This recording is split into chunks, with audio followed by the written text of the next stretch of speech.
अस्सलाम वालेकुम। धड़कनों के संग संग रक़्स बिस्मिल। किस्त नंबर 6, पहला हिस्सा। आफ़रीन पूरे 2 दिन बाद अस्पताल से डिस्चार्ज हुई थी और हैरत अंगेज़ तौर पर शहराम खुद गाड़ी ड्राइव करके उसे लेने आया था। उसके पहले वाले लिए-दिए से सलूक को मद्देनज़र रखते हुए शहराम के हालिया केयरिंग सलूक से आफ़रीन धीरे-धीरे में बहुत खुशी महसूस करने लगी थी। वो उसे सीधा माल लेकर आया था। आफ़रीन ने उसे नासमझी से देखा। शहराम ने गाड़ी पार्क करते कहा, "बेटी बहुत कमज़ोर हो गई है। जब तुम नहीं थी, इसका खाना-पीना भी कम हो गया था। कुछ ज़्यादा चीज़ें खरीद कर उसके लिए कुछ अच्छा-सा पकाना।" अपने मन की ख्वाहिश एक मासूम जानवर की आड़ में रखकर शहराम ने बता दी और उसके खूबसूरत चेहरे को देखते हुए आफ़रीन ने संजीदगी से सोचा कि ये फ़िदी है या वो खुद, जो खाने के लिए बेताब है। "किस बात का इंतज़ार कर रही हो? जल्दी करो।" उसे सोचता पाकर शहराम ने उसे मतवज्जो किया। वो वाक़ई तंग आ चुका था रोज़-रोज़ रेस्टोरेंट का बदमज़ा खाना खाकर, जो हादी उसके लिए 2 दिन से पैक करवा कर ला रहा था। ओह! वो चौंकी। वो जल्दी से सीट बेल्ट खोलकर नीचे उतर आई। अब जबकि वो इसके साथ इतना नर्म हो रहा था, तो आफ़रीन का भी फ़र्ज़ बनता था कि उसके लिए अच्छा-सा खाना पकाए। बाग में घूमते उसके ज़हन में बिल्ली का ही ख़्याल था। यहाँ काफ़ी सारी चीज़ें उसे फ़िदी के मयार की लगीं। इसका इरादा दही लेने का भी था। ताज़ा दूध, फ्रूट और काफ़ी सारे पैक्ड खाने। शॉपिंग के दौरान सिर्फ एक चक्कर में ही उसकी ट्रॉली भर चुकी थी। अब यकीनी तौर पर इतनी सारी चीज़ें उठाकर ले जाने में मशक्कत करनी पड़ेगी। ये सोचकर ही वो थकने लगी। कुछ देर सोचने के बाद उसने शहराम को एक व्हाट्सएप पैगाम भेजा। शानी, मैं बहुत सारी चीज़ें खरीद रही हूँ और मुझे नहीं लगता कि मैं ये सब कुछ अकेली उठा सकती हूँ। क्या तुम कुछ बैग उठाने में मेरी मदद कर सकते हो? मैसेज भेजने के 5 मिनट तक जब उसने कोई रिस्पॉन्स नहीं देखा तो वो मायूस होने लगी। फिर एक गहरी सांस लेकर उसने सोचा कि अपनी मदद आप ही करें। शहराम से कोई तवक्को फजूल होगी। इन्हीं सोचों के दरमियान अचानक ही उसने किसी को करीब महसूस किया। निगाह उठाई तो शहराम का खूबसूरत और वजीह लंबा वजूद सामने खड़ा था। उसने विंड ब्रेकर जो स्वेयर पहनी हुई थी वो अब उतार दी थी। अब सफ़ेद शर्ट में इसका दिलकश सरापा सबसे मुनफरिद दिखाई दे रहा था। इसे देखकर कुछ पल के लिए तो जैसे आफरीन गायब दिमाग सी हो गई। वह बिल्कुल ऐसा दिखाई देता था जैसे पोस्टर पर इश्तिहार में दिखाया जाने वाला हीरो। आफरीन ने एक खाली घूरी दिखाई जिसकी शहराम को छोटी उम्र से ही आदत हो गई थी। हैरत अंगेज तौर पर वो इसके घूरने से बेजार नहीं हुआ था। इसके बरक्स वो काफी अच्छे मूड में था। मैं सिर्फ चाहता था कि तुम कुछ चीजें खरीदो, लेकिन तुमने तो जैसे पूरा साल का इकट्ठा कर लिया है स्टॉक। आफरीन ने जल्दी से वजाहत दी। मैं सोच रही थी कि तुम और फिती पिछले कुछ दिनों से कोई मुनासिब खाना नहीं खा सके, लिहाजा मैंने ज्यादा खरीदा है। शहराम ने अपना हाथ बढ़ाकर आफरीन के होंठों पर रखते जैसे आगे कहने से रोका। मैंने तो बहुत अच्छी तरह खाया है। ये फिदी थी जो अच्छी तरह नहीं खा रही थी। मुझे इसमें ना घसीटो। मैं खाने का इतना भी शौकीन नहीं हूँ। शहराम की खुद साख्ता अना बीच में आ रही थी। वो ये कैसे मानता कि फिदी की आड़ में दरअसल वो अपनी ही ख्वाहिश बयान कर रहा है। आफरीन इसकी बात पर आंखें फैलाते देखती रह गई। कितना मुतलबी शख्स था वो। तोपा। इसका हाथ उठाते उसने बेयकीनी से घूरा। क्या वाकई? अब क्या इन्हें उठाने में मदद भी करोगे या यूं ही खड़े इन सब चीजों को घूरते रहोगे? आफरीन अच्छे से उसकी नजरों की चमक भांप गई थी, जो खाने की मुख्तलिफ अशिया देखकर शहराम की आंखों में थी। हाँ, सच कह रहा हूँ। फिदी ने कुछ भी अच्छा नहीं खाया। शहराम जैसे किसी और ध्यान में था। इसके वकार को बचाने के लिए आफरीन ने भी फकत सर हिलाया और कुछ सोचकर वजाहत दी। जो चीज़ें मैं खरीद रही हूँ वो सारी ज़रूरत की ही हैं। तुमको हर रोज़ दही, ताज़ा दूध और फल खाने की ज़रूरत है ताकि तुम्हारे जिस्म को मुनासिब ग़िज़ाइयत हासिल हो और तुम सेहतमंद नज़र आ सको, क्योंकि तुम हर रोज़ सख्त मेहनत करते हो। शहराम उसकी बीवी वाले केयरिंग अंदाज पर जैसे सुन हो गया। इसकी आंखों में मुतज़ाद जज्बात उभरे। इससे पहले शायद ही कभी किसी ने इसकी खुराक की परवाह की थी। दूसरे लोगों ने जिस चीज़ की ज़्यादातर परवाह की थी, वो इसके सूरी ख़ानदान को फ़ायदा पहुँचाने की सलाहियत थी और इसने भी सिर्फ़ सूरी ख़ानदान की ज़रूरियात को पूरा करना फ़र्ज़ समझा था। सिम कार्ड रिप्लेस होते ही आफरीन के मोबाइल पर 10 मिस्ड कॉल्स आई हुई थी। इनमें कुछ फ़रिया की थी और कुछ ये जाफ़र यज़दानी और सालेह यज़दानी के साथ कुछ और लोग। सालेह और जाफ़र साहब की कॉल्स पर उसने सोचा, क्या जो हादसा मेरे साथ हुआ, हो सकता है मॉम डैड को अब मेरी फ़िक्र हुई हो आफरीन का दिल इनकी तरफ खिंचने लगा। यकीनन मॉम उसे परेशान होकर वापस बुलाने के लिए कॉल कर रही होंगी। इस उम्मीद से उसने सालिया को कॉल बैक की। मॉम, तो बिलाखिर तुमने मुझे कॉल कर ही दी। सालिया की गुस्सीली आवाज़ रिसीवर से निकलकर आफरीन को तो सदमे से कंग कर गई। ये उसकी सोच से बिल्कुल उलट हुआ था। आखिर कब तक बाहर रहने का इरादा है? फौरन घर वापस आओ, सालिहा ने धौंस भरी आवाज़ में कहा।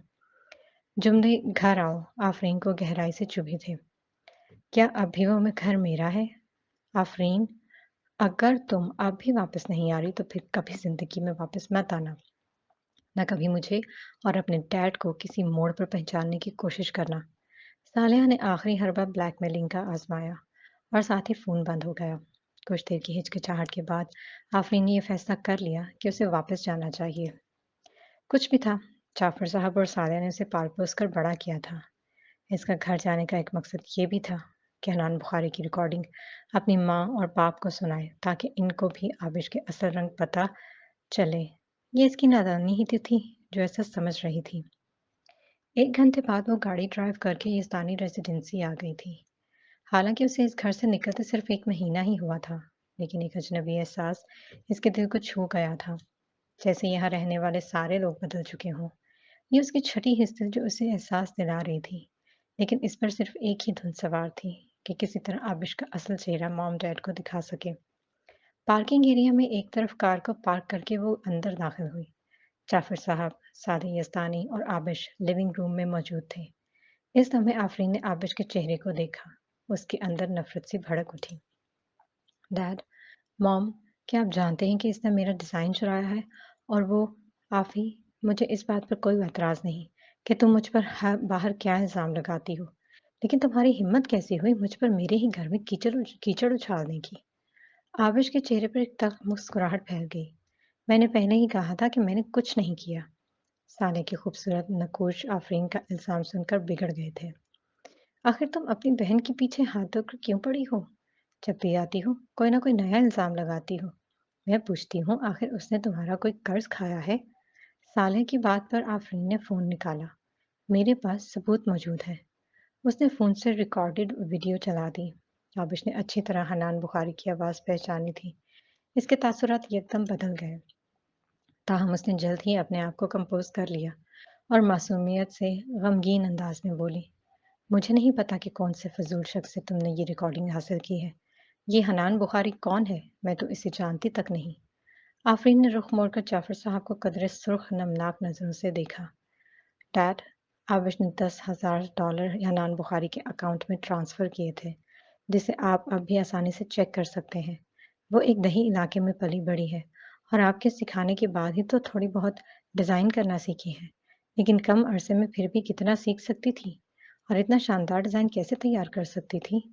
मॉम, डैड, मैंने सच में ऐसा कुछ नहीं किया है। मगरमच्छ जैसे आंसू आबिश की आंखों से बहते गाल भिगोने लगे, जिस पर सालेहा तड़प उठी। सालेहा ने आफरीन की तरफ हाथ बढ़ाया। आफी, ये रिकॉर्डिंग मुझे दिखाना।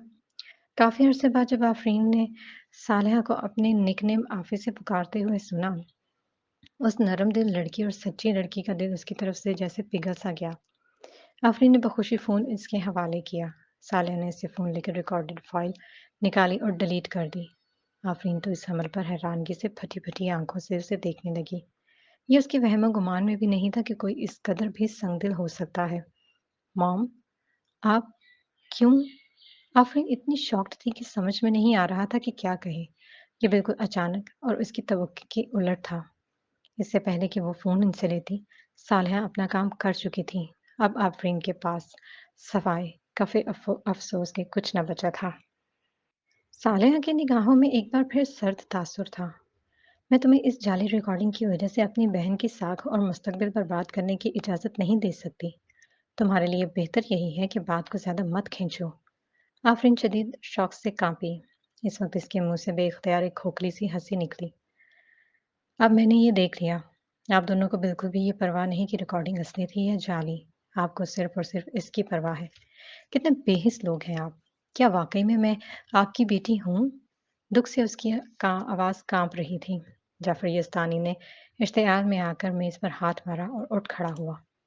अगर मैं पहले जानता होता कि तुम आगे चलकर इस तरह का खतरा बनोगी, तो मैं तुम जैसी लड़की को उसी वक्त छोड़ देता। तुमने जो अजीम काम किया है, पहले उसे देखो।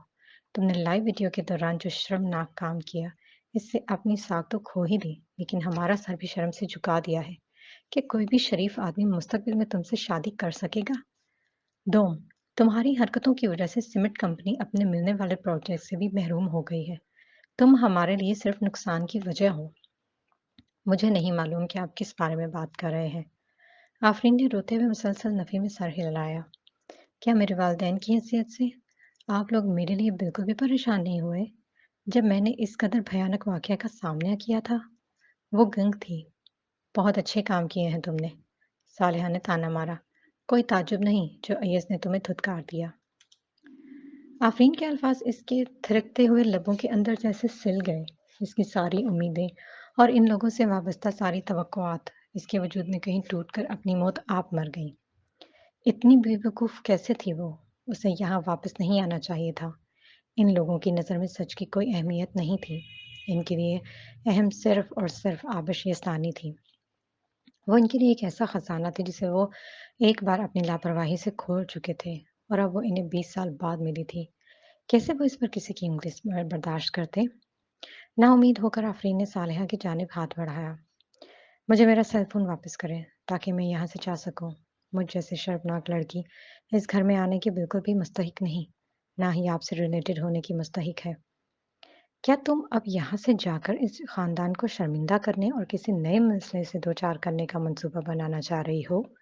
आपके जाफर साहब ने सालिया के अंदाज में उसे ताना मारा था। बेहतर है कि घर पर रहो और अपने किए करतूतों पर गौर करो। जब अपनी हठधर्मी छोड़ोगी, तब मैं तुम्हें जाने दूंगा। जाफर यसानी ने बात खत्म करते ही ताली बजाई। अचानक ही कुछ बॉडीगार्ड्स अंदर आ गए और अफरीन को दोनों तरफ से जकड़ लिया। तुम लोग क्या करने की कोशिश कर रहे हो? मुझे अगवा करवा रहे हो? आफरीन तो जैसे हैरत और गुस्से से पागल हो रही थी। उसने कभी ख्वाब में भी नहीं सोचा था कि इसका खानदान इतना जालिम होगा। मैं सिर्फ अपनी जिद्दी बेटी को एक सबक सिखाना चाहता हूँ। उसे सीढ़ियों से ऊपर कमरे में बंद कर दो। आप इस जल्दी से आगे बढ़ी। ऐसा मत करें डैड। आफ्टर ऑल आफी भी छोटी है और नादान भी। सबसे बड़ी बात कि यहाँ हमेशा ही मेहमान मिलने आते हैं।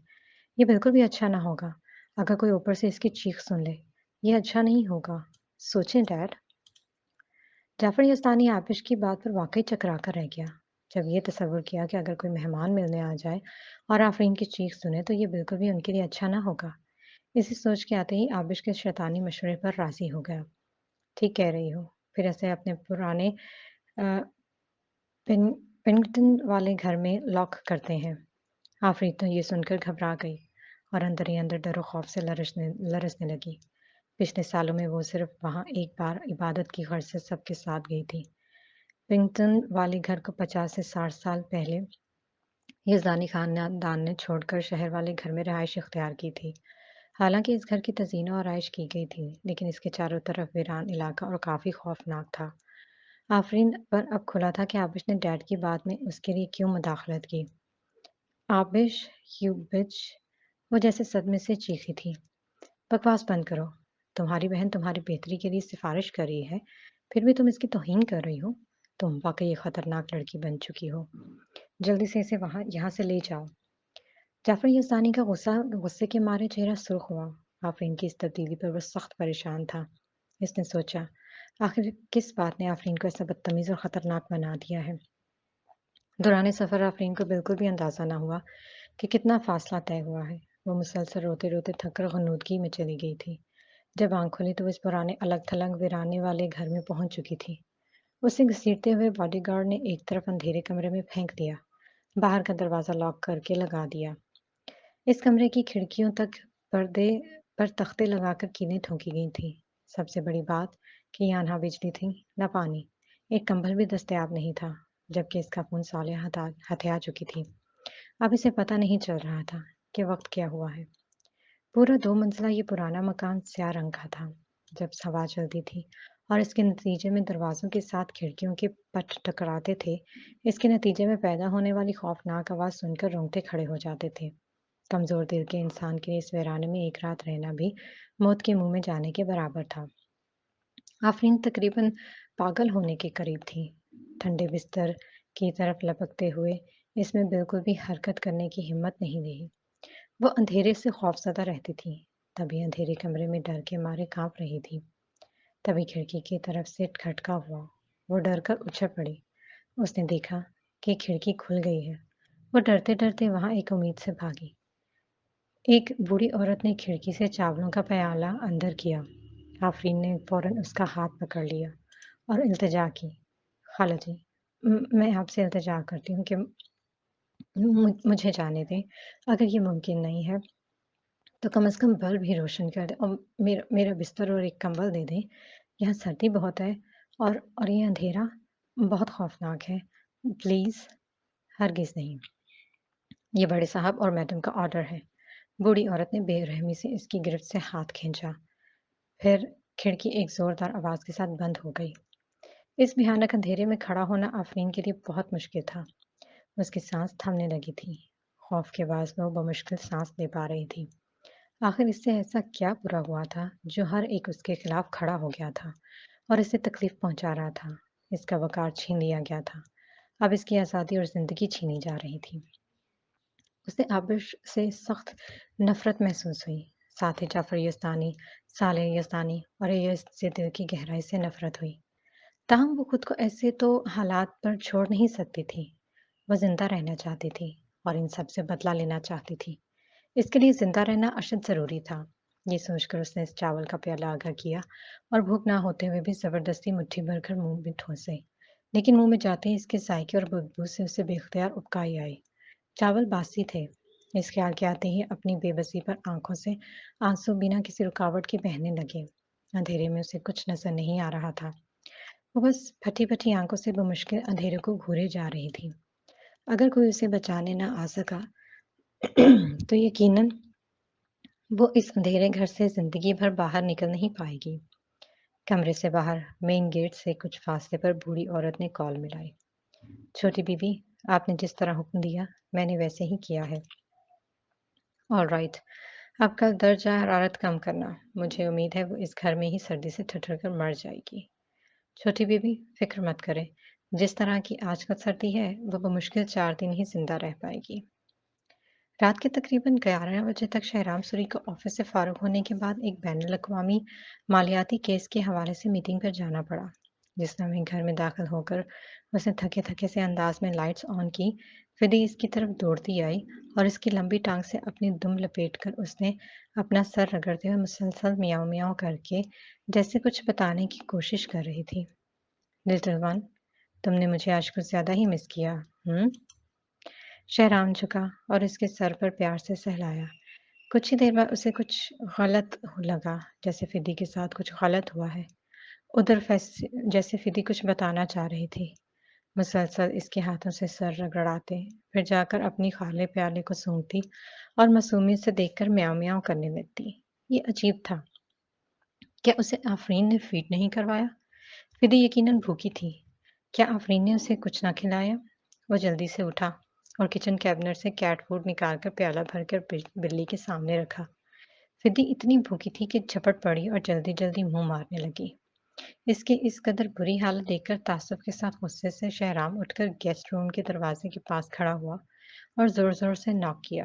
جب کوئی جواب نہ آیا تو غصے میں بھرا دروازہ دھڑام سے کھول کر اندر داخل ہو گیا، لیکن اندر داخل ہوتے ہی اس کا غصہ حیرت میں بدل گیا۔ پورا کمرہ بھائیں بھائیں کرتا ملا۔ آفرین کہیں بھی نہیں تھی۔ اس کے چہرے کے تاثرات پل میں بدلے۔ اب اس کی جگہ حیرت کے ساتھ تفکر کے سائے تھے۔ کیا آفرین ابھی تک گھر واپس نہیں آئی؟ لیکن کیوں؟ اس عورت کے ساتھ نہ ختم ہونے والے مسئلے ہیں۔ ابھی 2 دن پہلے ہی وہ بری حالت میں اسپتال میں ایڈمٹ ہوئی تھی اور آج ہی واپس آئی تھی، اور اب پھر سے گھر سے غائب تھی، وہ بھی فدی کو اس حالت میں چھوڑ کر۔ اور ابھی تک آفرین گھر نہیں پہنچی تھی، جبکہ کافی دیر ہو چکی تھی۔ اس نے سخت پریشانی سے پیشانی سہلائی اور فون نکال کر اسے کال کی، لیکن یہ کیا؟ اس کا فون پاور آف تھا۔ کیا اس کے ساتھ پھر کچھ برا ہوا ہے؟ کسی انجانے ڈر کے زیر اثر اس نے فون اٹھا کر پھر سے آفرین کی لوکیشن ٹریک کی۔ یہ بھی شکر تھا کہ آج صبح فون اس کے حوالے کرنے سے پہلے اس نے اس سے ڈر سے لوکیشن ٹریکنگ آن کر دی تھی، کہیں اس رات جیسے واقعات دوبارہ نہ رونما ہو جائیں۔ लोकेशन ट्रैक करने के बाद उसने हादी को मैसेज किया, इस लोकेशन को जल्दी से चेक करके मुझे इन्फॉर्म करो। 1 मिनट बाद हादी ने कॉल की। ये यस्तानी हाउस है, जहाँ मिस आफरीन यस्तानी के वालिदैन रहते हैं। समझ गया। शहराम ने मनफी सोचों के घेरे में आकर सख्त गुस्से में फोन बंद कर दिया। ये औरत कभी अपनी दुरुस्त जगह नहीं पहचानेगी। शहराम की तरफ से नरमी के मुशायरे पर उसने आज की तरह का फ़ायदा ही उठा लिया था। बिना इसे इन्फॉर्म किए वो यूं ही अपने घर की तरफ निकल गई थी। आखिर उसके साथ ऐसा क्या बुरा हुआ है जो उसने फ़ोन तक पावर ऑफ कर दिया है? क्या वो इस इम्प्रेशन में थी कि रिकॉर्डिंग को सुनते ही उसके वालिदैन उसे माफ़ करके गले लगा लेंगे? वो इसके साथ क्या कर गई थी? उसकी इतनी हिम्मत कैसे हुई कि इन्हीं हाथों को काटे जिन हाथों ने उसकी मदद की थी? अब इसके लिए बेहतर था कि वापस कभी ना आए। शहरोम सूरी को भी उसकी परवाह करने की ज़रूरत नहीं थी, भले से वो किसी मुसीबत में ही क्यों ना फँस जाए। वो बिल्कुल भी आफ़रीन से इतनी संगदली की तवक्को नहीं कर पा रहा था। 3 दिन गुज़र चुके थे, लेकिन उसने शहराम की एक कॉल का भी जवाब नहीं दिया था। वो इतना परेशान था कि उसने ठीक से खाना भी नहीं खाया था, क्योंकि उसे आफ़रीन के पकाए हुए खाने की आदत पड़ चुकी थी। वो इन 3 दिनों में कई बार शीश के साथ मेलबोर्न के बेहतर से बेहतर रेस्टोरेंट में भी गया, लेकिन वो ज़ायक़ा किसी भी डिश में नहीं था जो आफ़रीन के हाथ में था। बाज़ औक़ात उसे शुबा होता कि आफ़रीन के साथ कुछ बुरा ना हुआ हो। बहरहाल, जब भी उसने इसका मकाम चेक करने के लिए अपना फ़ोन ऑन किया, वो हमेशा यस्तानी फ़ैमिली के घर में मौजूद मिली थी। भला इसके खूनी रिश्ते इसे क्यों कोई नुकसान पहुँचाते? वो शहराम को यकीनन भूल चुकी है। पिछले 3 दिनों के दौरान ऑफ़िस में भी इसका रवैया हर एक के साथ आइसबर्ग जैसा हो रहा था। जब ऑफ़िस टाइम ख़त्म हुआ, तो उसने अपनी चीज़ें समेटी और घर जाने के इरादे से बाहर निकला।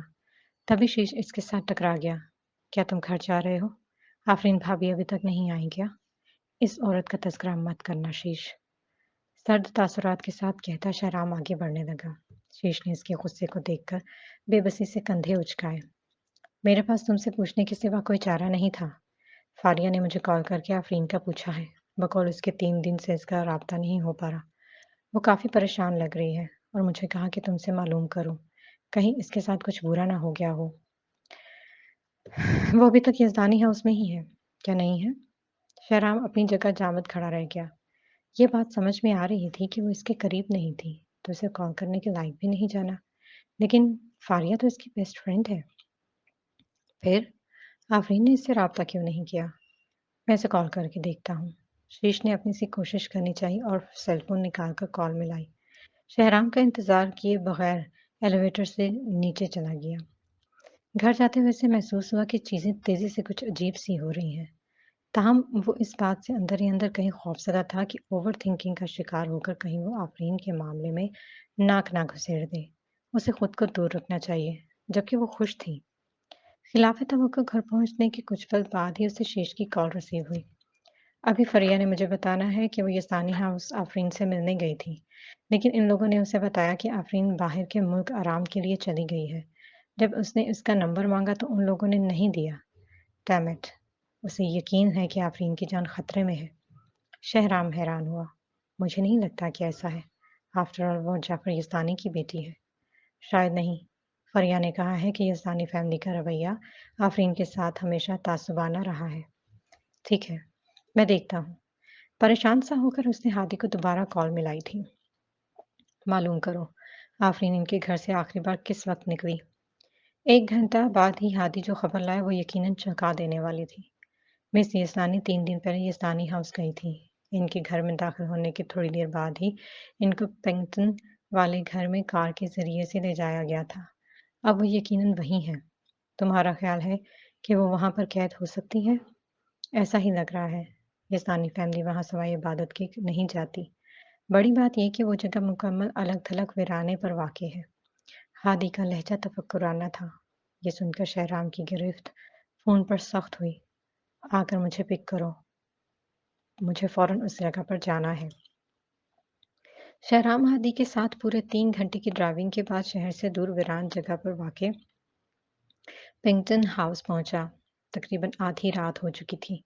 शहराम जब गाड़ी से बाहर निकला तब उसे अंदाज़ा हुआ कि ये जगह अलग-थलग और चारों तरफ से ऊंचे-ऊंचे खौफनाक पहाड़ों में घिरी हुई है, जहां एक बल्ब तक रोशन नहीं था। हर तरफ घुप अंधेरा छाया हुआ था। ویرانے میں صرف سردی سے سرسراتی یخ ہواؤں کی گھلنے کی آواز سنائی دے رہی تھی، یا گھنے درختوں کے پتوں کے جھنجھنانے کی، یا فضا میں کہیں کہیں خوفناک اور عجیب و غریب جانوروں کی آوازیں، جسے سن کر انسان ایک پل کو لرزتا ضرور تھا۔ شہرام نے قدم آگے بڑھائے۔ یسانی خاندان کا یہ گھر مکمل بند انداز میں زیر تعمیر کیا گیا تھا۔ یہ چند دہائیوں کا پرانا گھر تھا اور ویران اندھیر میں ہیبتناک منظر پیش کر رہا تھا۔ شہرام نے بڑھ کر بڑا سا دروازہ کھٹکھٹایا۔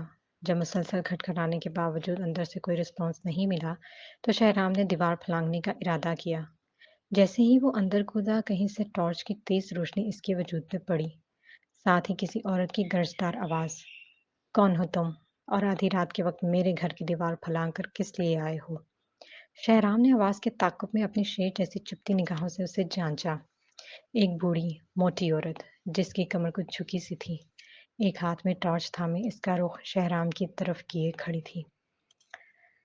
میں کسی کو ڈھونڈ رہا ہوں۔ میں نے ابھی دروازہ کھٹکھٹایا تھا، لیکن جب کسی نے جواب نہیں دیا تو میں اندر آ گیا۔ یہاں صرف میں اکیلی رہتی ہوں، نکلو یہاں سے۔ بوڑھی عورت نے اسے باہر کی طرف دھکیلا۔ شہرام نے پلٹ کر اسے زور سے دھکا دیا۔ عورت ایک خوفناک چیخ کے ساتھ نیچے زمین پر الٹے منہ گری تھی۔ ٹارچ اس کے ہاتھ سے چھوٹ کر گیٹ کے قریب گری، جسے شہرام بنا دیر کیے اٹھا کر ڈبل سٹوری گھر کے اندر تیز قدموں کے ساتھ بڑھ گیا۔ اندر داخل ہو کر اس نے چاروں طرف نظر گھمائی تو اسے حیرت کا شدید جھٹکا لگا۔ سارے دروازوں کے ساتھ کھڑکیوں تک پر لکڑی کے تختے لگا کر انہیں لوہے کی کیلوں سے ٹھونک کر بند کر دیا گیا تھا۔ یہاں تک کہ ایک درز تک نظر نہیں آ رہی تھی۔ اس پر اس کا دل پریشانی اور فکر مندی سے تڑپ اٹھا۔ اگر آفرین اندر ہوئی تو خدا کرے سلامت ہو۔ اس وقت بوڑھی عورت ڈر کر اٹھتے ہوئے بے نتھے بیل کی طرح ہامتی کامتی آئی اور شہرام کو سختی سے دھکا دیا۔ جلدی نکلو یہاں سے، ورنہ میں پولیس کو کال کروں گی کہ تم دہشت گرد ہو۔ تمہارے لیے بہتر بھی یہی ہے کہ پولیس کو کال کر لو۔ شہرام نے اس کے ہاتھ کو روک کر خود سے دور دھکیلا۔ پولیس خود ہی تفتیش کر لے گی اگر تم نے کسی کو قید میں رکھا ہے۔ عورت کے رنگ بدلتے تاثرات نے جیسے شہرام کے شک پر یقین کی مہر لگا دی کہ آفرین ان بند کمروں میں سے کسی ایک میں قید ہے۔ اسے نظر انداز کرتے ہوئے بڑے بڑے ڈگ بھرتا سامنے کے بند دروازے کے پاس پہنچ کر دیوانہ وار لاتیں مار کر اسے توڑنے کی کوشش کرنے لگا، لیکن دروازے پر لگی کیلیں تھوڑی سی بھی ڈھیلی نہ ہوئی۔ شہرام نے باہر ایک درخت پر کڑھاڑی لگی دیکھی تھی۔ یہ یاد آتے ہی وہ باہر بھاگا اور مجنونانہ انداز میں اسے نکال کر واپس اندر پلٹا۔ اندر پہنچ کر اس نے کھڑکی پر لگے تختوں پر ضربیں لگانی شروع کی۔ تھوڑی ہی دیر میں تختے نکل آئے۔ وہ دیوانہ وار اندر کود گیا۔ ایک ناگوار سی بو پورے کمرے میں پھیلی ہوئی تھی۔ چونکہ گھر میں بجلی نہیں تھی، اس لیے اسے آفرین کو ایک کمرے سے دوسرے کمرے تک جا کر تلاش کرنا پڑا۔ آخرکار ایک کمرے میں اسے لکڑی کے بستر پر ایک کونے میں آڑا ترچھا پڑا ہوا پایا۔ وہ ابھی تک اس ہلکے ٹاپ میں ملبوس تھی جو اس نے 4 دن پہلے دوپہر کو آفس جاتے اسے پہنتے دیکھا تھا۔ شرٹ کافی باریک سی کپڑے کی تھی، جبکہ پچھلے 2 دنوں کے دوران درجہ حرارت 10 ڈگری گریڈ کم ہوا تھا۔ جس بستر پر نہ تو وہاں وجود سے کے ساتھ بے حس و حرکت پڑی ہوئی تھی، اس پر نہ کمبل تھا نہ کوئی تکیہ، یہاں تک کہ بیڈ پر گدا بھی نہیں تھا۔ اس کے قریب پہنچتے ہی ایک ناگوار سی بو اس کے نتنوں سے ٹکرائی، لیکن وہ اس سے بیزار نہیں ہوا۔ شہرام نے اس کے کمزور سے وجود کو اٹھا کر خوف سے اتھل پتھل ہوتے دل کے ساتھ زور سے ہلایا، لیکن اس کے جسم نے کوئی رد عمل ظاہر نہیں کیا۔ اس کا جسم برف کی طرح ٹھنڈا تھا، جبکہ اس کا چہرہ لٹھے کی چادر کی طرح سفید۔ ایک بار تو شہرام جیسا سخت شخص بھی اپنی جگہ کام کیا تھا۔ اس نے پریشانی سے اپنا ہاتھ اس کی ناک کے قریب جا کر اس کی سانس محسوس کی۔ شکر کی ایک گہری سانس اس کے منہ سے بے اختیار خارج ہوئی۔ ہاں، وہ سانس لے رہی تھی۔ وہ بنا کوئی دیر کیے اس کے ناتواں سے وجود کو بازو میں اٹھا کر باہر بھاگا۔ آفرین کا وجود اتنا ہلکا تھا جیسے اس میں ہڈی نہ ہو، نہ ماس۔ بوڑھی عورت جو چھپ کر یہ سب دیکھ رہی تھی، جب اس نے آفرین کے بے ہوش وجود کو آدمی کے بازو میں باہر آتے دیکھا تو ڈر کر دوسرے راستے سے باہر بھاگی۔ شہرام کے پاس بالکل بھی ان باتوں پر دھیان دینے کا وقت نہیں تھا۔ اس نے اس عورت سے پھر کبھی نمٹنے کا سوچ لیا۔ ابھی اہم صرف آفرین کو جلدی سے جلدی ہسپتال پہنچانا تھا۔ اگر وہ اسے ہسپتال نہ پہنچا سکا تو آفرین کسی بھی وقت مر سکتی تھی۔ اس کے بیٹھتے ہی ہادی نے گاڑی ہاسپٹل کی طرف کی، تیز اسپیڈ سے دوڑانا شروع کر دی۔ پیچھے سیٹ پر آفرین کو اپنے حصار میں گرمائش پہنچانے کی ناکام کوشش کرتے شہرام پریشان سا اس کی اس قدر بری حالت پر سخت افسردہ تھا۔ وہ بے حسی اس کی پناہوں میں جھول رہی تھی۔ وہ گال جو 4 دن پہلے اسے سیب جیسے لگتے تھے اب پچکے ہوئے تھے۔ وہ رسیدے سے مت بھرے ہونٹ جب اس کا ایک کونا موڑ کر چنچل سے انداز میں اسے دیکھتی تھی جس کو دیکھ کر وہ چڑھتا تھا، اب پپڑی زدہ سے اور سردی سے قدرے نیلے پڑ چکے تھے۔ وہ پریشان سے کبھی اس کے ہاتھوں پر اپنے گرم ہاتھوں سے رگڑ کر گرمائش پہنچانے کی ناکام کوشش کرتا، کبھی اسے اپنی جیکٹ میں لپیٹنے کی گرمائش پہنچانے کی کوشش کرتا۔ ہادی خود بھی یہ سب دیکھ کر دل سے آفرین کے لیے ہمدردی محسوس کرنے لگا۔ شہرام کو اس طرح آفرین کے قید ہونے پر سخت تعجب تھا۔